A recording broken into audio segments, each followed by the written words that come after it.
2 Kings 12. In the 7th year of Jehu, Joash became king, and he reigned in Jerusalem 40 years. His mother's name was Zibiah. She was from Beersheba. Joash did what was right in the eyes of the Lord all the years Jehoiada the priest instructed him. The high places, however, were not removed. The people continued to offer sacrifices and burn incense there. Joash said to the priests, "Collect all the money that is brought as sacred offerings to the temple of the Lord, the money collected in the census, the money received from personal vows, and the money brought voluntarily to the temple. Let every priest receive the money from one of the treasurers, then use it to repair whatever damage is found in the temple." But by the 23rd year of King Joash, the priests still had not repaired the temple. Therefore King Joash summoned Jehoiada the priest and the other priests and asked them, "Why aren't you repairing the damage done to the temple? Take no more money from your treasurers, but hand it over for repairing the temple." The priests agreed that they would not collect any more money from the people, and that they would not repair the temple themselves. Jehoiada the priest took a chest and bored a hole in its lid. He placed it beside the altar, on the right side as one enters the temple of the Lord. The priests who guarded the entrance put into the chest all the money that was brought to the temple of the Lord. Whenever they saw that there was a large amount of money in the chest, the royal secretary and the high priest came, counted the money that had been brought into the temple of the Lord, and put it into bags. When the amount had been determined, they gave the money to the men appointed to supervise the work on the temple. With it they paid those who worked on the temple of the Lord, the carpenters and builders, the masons and stone cutters. They purchased timber and blocks of dressed stone for the repair of the temple of the Lord, and met all the other expenses of restoring the temple. The money brought into the temple was not spent for making silver basins, wick trimmers, sprinkling bowls, trumpets, or any other articles of gold or silver for the temple of the Lord. It was paid to the workers who used it to repair the temple. They did not require an accounting from those to whom they gave the money to pay the workers, because they acted with complete honesty. The money from the guilt offerings and sin offerings was not brought into the temple of the Lord. It belonged to the priests. About this time Hazael, king of Aram, went up and attacked Gath and captured it. Then he turned to attack Jerusalem. But Joash, king of Judah, took all the sacred objects dedicated by his predecessors, Jehoshaphat, Jehoram, and Ahaziah, the kings of Judah, and the gifts he himself had dedicated, and all the gold found in the treasuries of the temple of the Lord and of the royal palace. And he sent them to Hazael, king of Aram, who then withdrew from Jerusalem. As for the other events of the reign of Joash, and all he did, are they not written in the book of the annals of the kings of Judah? His officials conspired against him and assassinated him at Beth-Millo, on the road down to Silla. The officials who murdered him were Jozabad, son of Shemaeth, and Jehozabad, son of Shomer. He died and was buried with his ancestors in the city of David, and Amaziah, his son, succeeded him as king. 2 Kings 13. In the 23rd year of Joash, son of Ahaziah, king of Judah, Jehoahaz, son of Jehu, became king of Israel in Samaria, and he reigned 17 years. He did evil in the eyes of the Lord by following the sins of Jeroboam, son of Nebat, which he had caused Israel to commit, and he did not turn away from them.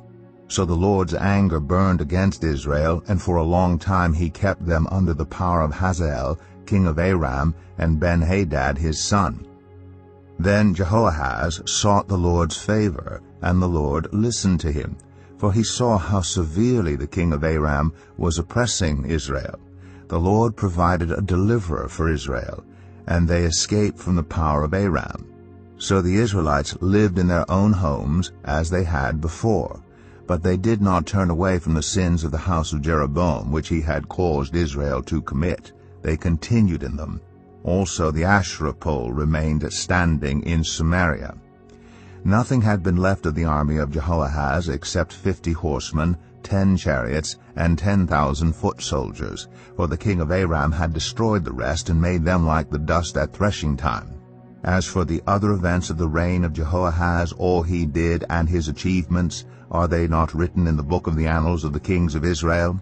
Jehoahaz rested with his ancestors and was buried in Samaria, and Jehoash his son succeeded him as king. In the 37th year of Joash king of Judah, Jehoash son of Jehoahaz became king of Israel in Samaria, and he reigned 16 years. He did evil in the eyes of the Lord, and did not turn away from any of the sins of Jeroboam son of Nebat, which he had caused Israel to commit. He continued in them. As for the other events of the reign of Jehoash, all he did and his achievements, including his war against Amaziah king of Judah, are they not written in the book of the annals of the kings of Israel? Jehoash rested with his ancestors, and Jeroboam succeeded him on the throne. Jehoash was buried in Samaria with the kings of Israel. Now Elisha had been suffering from the illness from which he died. Jehoash king of Israel went down to see him and wept over him. my father, he cried, the chariots and horsemen of Israel. Elisha said, Get a bow and some arrows, and he did so.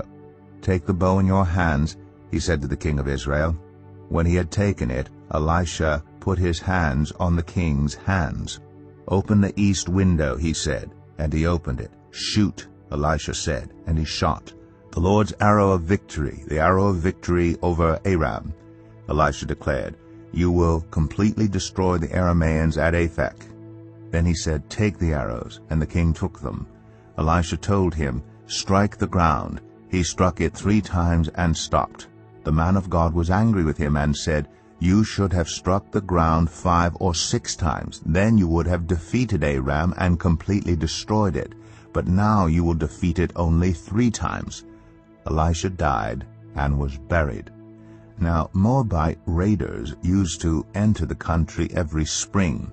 Once while some Israelites were burying a man, suddenly they saw a band of raiders, so they threw the man's body into Elisha's tomb. When the body touched Elisha's bones, the man came to life and stood up on his feet. Hazael king of Aram oppressed Israel throughout the reign of Jehoahaz. But the Lord was gracious to them and had compassion and showed concern for them because of his covenant with Abraham, Isaac, and Jacob.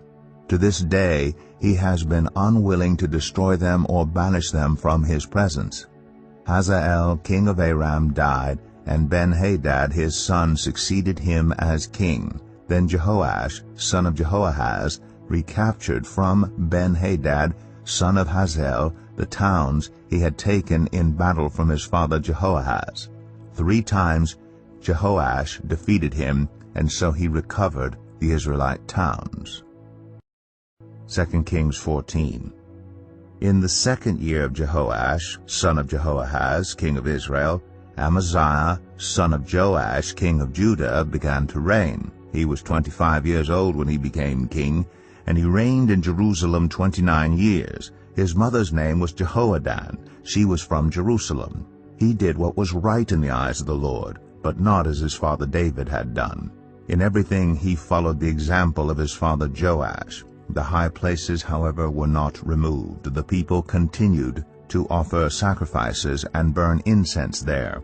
After the kingdom was firmly in his grasp, he executed the officials who had murdered his father the king. Yet he did not put the children of the assassins to death, in accordance with what is written in the book of the law of Moses, where the Lord commanded, Parents are not to be put to death for their children, nor children put to death for their parents. Each will die for their own sin. He was the one who defeated 10,000 Edomites in the Valley of Salt and captured Selah in battle, calling it Joktheel, the name it has to this day. Then Amaziah sent messengers to Jehoash, son of Jehoahaz, the son of Jehu, king of Israel, with the challenge, Come, let us face each other in battle. But Jehoash, king of Israel, replied to Amaziah, king of Judah, A thistle in Lebanon sent a message to a cedar in Lebanon, Give your daughter to my son in marriage. Then a wild beast in Lebanon came along and trampled the thistle underfoot.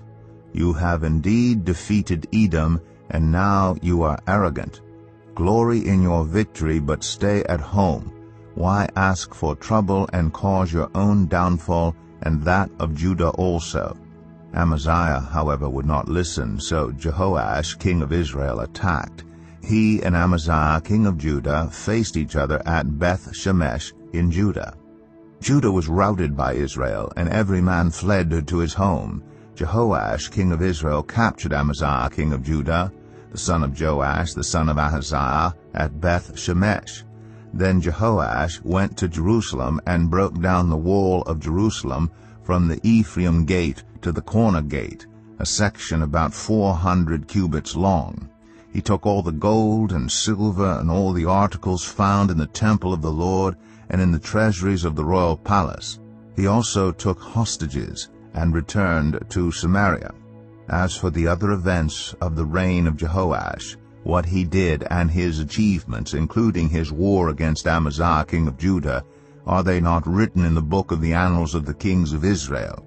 Jehoash rested with his ancestors and was buried in Samaria with the kings of Israel, and Jeroboam his son succeeded him as king. Amaziah, son of Joash, king of Judah, lived for 15 years after the death of Jehoash, son of Jehoahaz, king of Israel. As for the other events of Amaziah's reign, are they not written in the book of the annals of the kings of Judah? They conspired against him in Jerusalem, and he fled to Lachish, but they sent men after him to Lachish and killed him there. He was brought back by horse and was buried in Jerusalem with his ancestors in the city of David. Then all the people of Judah took Azariah, who was 16 years old, and made him king in place of his father Amaziah. He was the one who rebuilt Elath and restored it to Judah after Amaziah rested with his ancestors. In the 15th year of Amaziah, son of Joash, king of Judah, Jeroboam, son of Joash, king of Israel, became king in Samaria, and he reigned 41 years. He did evil in the eyes of the Lord, and did not turn away from any of the sins of Jeroboam son of Nebat, which he had caused Israel to commit. He was the one who restored the boundaries of Israel from Lebo-Hamath to the Dead Sea, in accordance with the word of the Lord, the God of Israel, spoken through his servant Jonah, son of Amittai, the prophet from Gath-Hepher. The Lord had seen how bitterly everyone in Israel, whether slave or free, was suffering. There was no one to help them. And since the Lord had not said he would blot out the name of Israel from under heaven, he saved them by the hand of Jeroboam, son of Jehoash. As for the other events of Jeroboam's reign, all he did and his military achievements, including how he recovered for Israel both Damascus and Hamath, which had belonged to Judah, are they not written in the book of the annals of the kings of Israel? Jeroboam rested with his ancestors, the kings of Israel, and Zechariah his son succeeded him as king. By myself I can do nothing. I judge only as I hear, and my judgment is just. For I seek not to please myself, but him who sent me. If I testify about myself, my testimony is not true. There's another who testifies in my favor, and I know that his testimony about me is true. You have sent to John, and he has testified to the truth. Not that I accept human testimony, but I mention it that you may be saved. John was a lamp that burned and gave light, and you chose for a time to enjoy his light. I have testimony weightier than that of John. For the works that the Father has given me to finish, the very works that I am doing, testify that the Father has sent me. And the Father who sent me has himself testified concerning me. You've never heard his voice, nor seen his form, nor does his word dwell in you, for you do not believe the one he sent. You study the Scriptures diligently because you think that in them you have eternal life. These are the very Scriptures that testify about me, yet you refuse to come to me to have life. I do not accept glory from human beings, but I know you. I know that you do not have the love of God in your hearts. I have come in my Father's name, and you do not accept me. But if someone else comes in his own name, you will accept him. How can you believe, since you accept glory from one another, but do not seek the glory that comes from the only God? But do not think I will accuse you before the Father. Your accuser is Moses, on whom your hopes are set. If you believed Moses, you would believe me, for he wrote about me. But since you do not believe what he wrote, how are you going to believe what I say?